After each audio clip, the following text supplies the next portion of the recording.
Pemirsa, seorang warga desa Bau, Boyolali, Jawa Tengah dipasung keluarga di kandang sapi selama 8 tahun. Keluarga memasung Sutarman karena sering kabur dan mengamuk.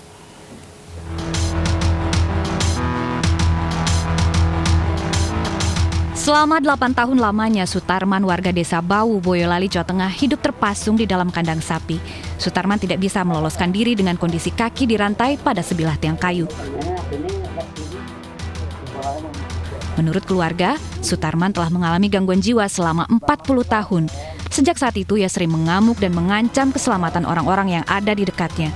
Karena itulah, keluarga akhirnya memutuskan untuk memasung Sutarman. Kira-kira ya 40 tahun, Mbak. Oh, ini 10 tahun? 40 tahun? Iya. Gitu. Terus dipasung itu mulai kapan, Pak? Mulai kira-kira 8 tahun. Kenapa dipasung? Ya, itu ngamuk, Pak. Kalau tidak pasung ngamuk, kan itu mawet nih, kabeh gedek nih pun ngamuk. Mungkin terus keluar rumah, Pak. Buatan pulang. Dokter spesialis jiwa menyatakan pasien dengan gangguan jiwa tidak seharusnya dipasung, namun diobati karena memiliki hak yang sama dengan manusia lainnya. Pasien gangguan jiwa yang dipasung itu sebenarnya dia mempunyai hak-hak sama dengan kita. Jadi dia mempunyai hak untuk hidup bebas seperti kita. Tapi karena adanya suatu gangguan, ada suatu permasalahan, sehingga mungkin keluarga ataupun penduduk sekitar merasa takut atau mungkin saat ini merasa terganggu jika tidak dipasung. Pemerintah setempat kini bekerja sama dengan tenaga medis profesional berupaya menyembuhkan Mbah Sutarman dan juga orang-orang dengan gangguan jiwa lainnya yang ada di daerah tersebut. Dari Boyolali, Jawa Tengah, Tata Rahmanta, iNews melaporkan. Pemirsa, TBC masih menjadi tantangan atau permasalahan kesehatan dunia termasuk di Indonesia. Pada tahun 2019 tercatat 96.000 pasien meninggal dunia. Lalu bagaimana para pasien bertahan di masa pandemi COVID-19? Berikut liputannya untuk Anda.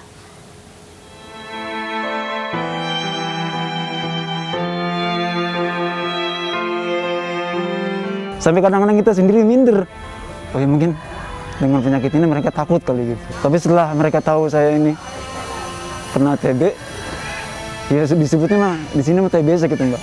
Kalau TBC di sini kan disebutnya udah penyakit yang bisa dikatakan menakutkan. Syifa Fauzi menjadi salah satu orang yang harus tetap berjuang melawan pahit getirnya bakteri tuberkulosis di tengah pandemi COVID-19. Tahun 2017 menjadi awal petaka saat ia masih bekerja di salah satu pabrik pengolahan minyak di Bekasi, Jawa Barat dan didiagnosis TBC. Gimana ya, sangat khawatir karena kan dengan adanya kesatu kita khawatir dengan penyakit ini kalau nggak buru-buru kita obati kan penyakit ini kan menular. Dan harus dengan kita obati apa sih pandemi COVID kan memang sedang merajalela. Jadi sebenarnya kita dua kekhawatiran sih ya, kekhawatiran satu TB, yang kedua kita khawatir dengan pandemi yang ada, kayak gitu, sangat takut.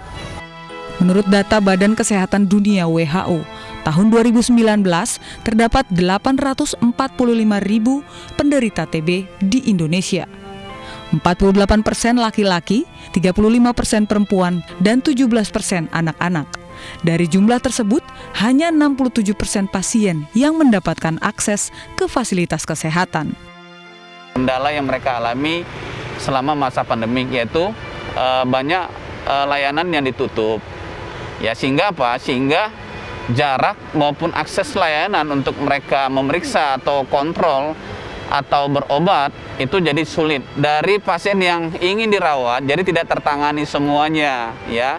Bahkan ada yang sampai menunggu lama, ada yang sampai mengalami misalnya dia sudah nggak kuat lagi, dan ada sebagian keluarga membawa pulang lagi karena memang tempat sudah tidak ada. Meski pemerintah tetap menjamin ketersediaan obat bagi pasien TBC selama pandemi COVID-19, nyatanya fasilitas kesehatan khusus bagi TBC semakin berkurang. Tak jarang pasien TBC terpaksa putus obat karena merasa kesulitan dalam mendapatkan pelayanan. Iya benar, kesulitan ekonomi ya terutama, karena ya kan kalau untuk sana kan kita harus pakai harus pakai ongkos gitu ya, harus pakai biaya. Jadi selama ini kan kita kan memang nggak ada pemasukan atau apa gitu, karena saya sendiri kan nggak bekerja. Jadi kita kalau untuk ke Jakarta itu kan harus ada modal, harus punya biaya, khususnya MDR gitu ya. Kalau MDR kan ya seperti itu, susah obatnya semuanya adanya di sana, di Jakarta. Mau nggak mau kita harus ke sana. Pengen seperti itu, jaraknya lebih dekat untuk berobat. Menggunakan layanan telemedicine yang mereka miliki, termasuk juga pemanfaatan Sehatpedia sebagai salah satu layanan telemedicine yang ada di Kementerian Kesehatan. Yang lain tentunya adalah penambahan dan distribusi sarana diagnostik. Jadi mesin-mesin tes cepat molekuler tahun 2020 ini tetap kita sediakan, karena mesin TCM ini selain dapat digunakan untuk pemeriksaan tuberkulosis, dapat juga digunakan untuk pemeriksaan HIV maupun pemeriksaan COVID-19. TBC masih menjadi salah satu masalah penyakit menular di Indonesia karena angka penderitanya yang cukup tinggi. Bahkan TBC dikenal sebagai silent killer. Dari Jakarta, Naila Azmi, Septian Bayu, iNews melaporkan. Arif, seorang remaja berusia 13 tahun warga Dusun Kota Raja Lampung menderita penyakit anemia aplastik. Dokter menganjurkan agar Arif segera menjalani transplantasi sumsum tulang belakang, namun terbentur masalah biaya.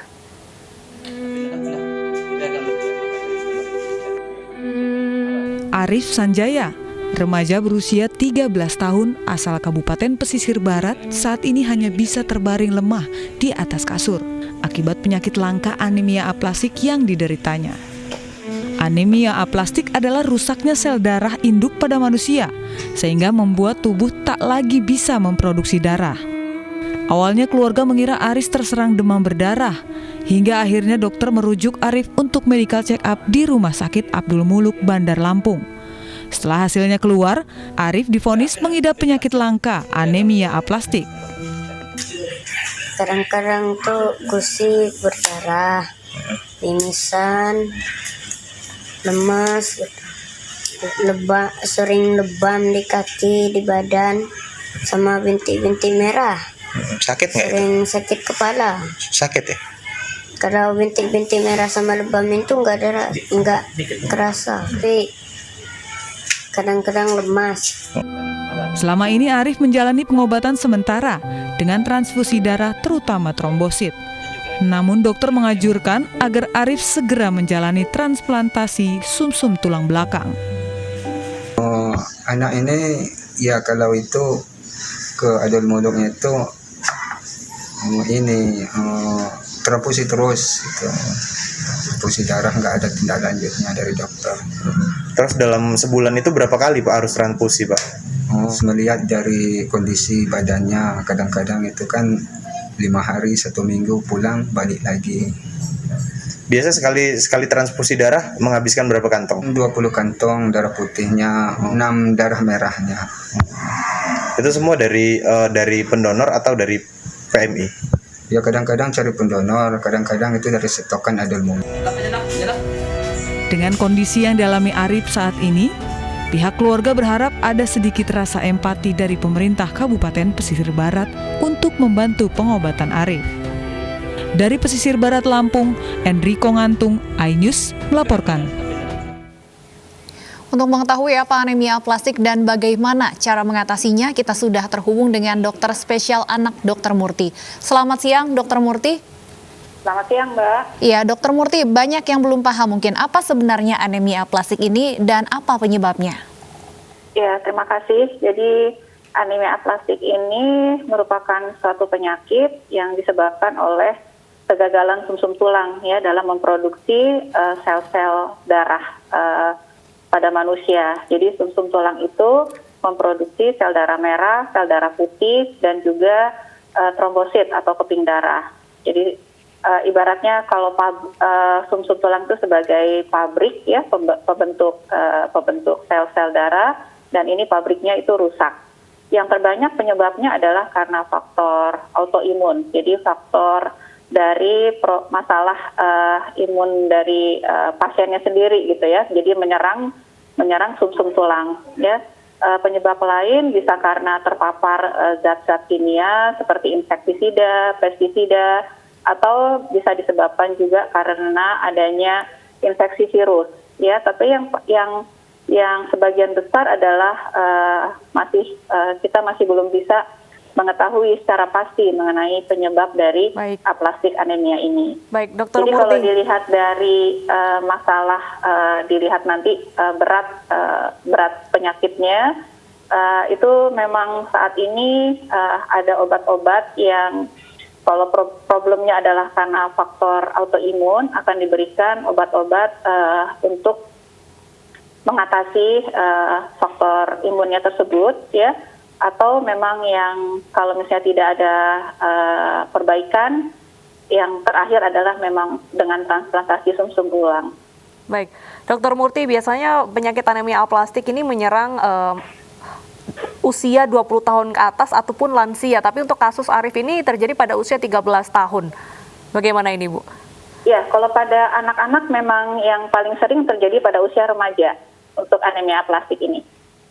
Dok, anemia aplastik ini bisa disembuhkan atau tidak? Ya itu tadi, Mbak. Jadi nanti dikaitkan dengan penyebabnya. Jadi kalau karena faktor imun, ada obat-obatan yang untuk menekan imunitas dari tubuh pasien tersebut, sehingga diharapkan sumsum tulangnya akan memproduksi kembali sel-sel darahnya. Atau kalau misalnya kita tidak ada perbaikan dengan pemberian obat-obatan tersebut, ya pilihan terakhir adalah dengan transplantasi sumsum tulang. Baik, apa yang akan dialami pasien jika terlambat mendapatkan transplantasi sumsum tulang belakang, Dok? Ya, sementara untuk terapinya memang hanya diberikan terapi suportif saja, jadi pemberian transfusi darah sesuai dengan kondisi pasien, ya. Jadi misalnya kadar Hb-nya rendah, jadi memerlukan transfusi darah merah, atau terjadi perdarahan karena faktor trombositnya juga sangat rendah, kita harus memberikan transfusi trombosit.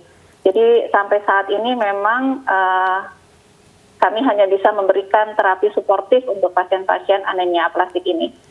Baik, terima kasih Dr. Murti sudah berbagi informasi bersama kami di AINews Siang. Semoga sehat selalu, Dok. Pemirsa, jelang pencoblosan, puluhan polisi Polda Jawa Tengah yang akan terjun mengamankan pemungutan suara di Semarang positif COVID-19. Usai jeda kami akan kembali dengan informasi selengkapnya.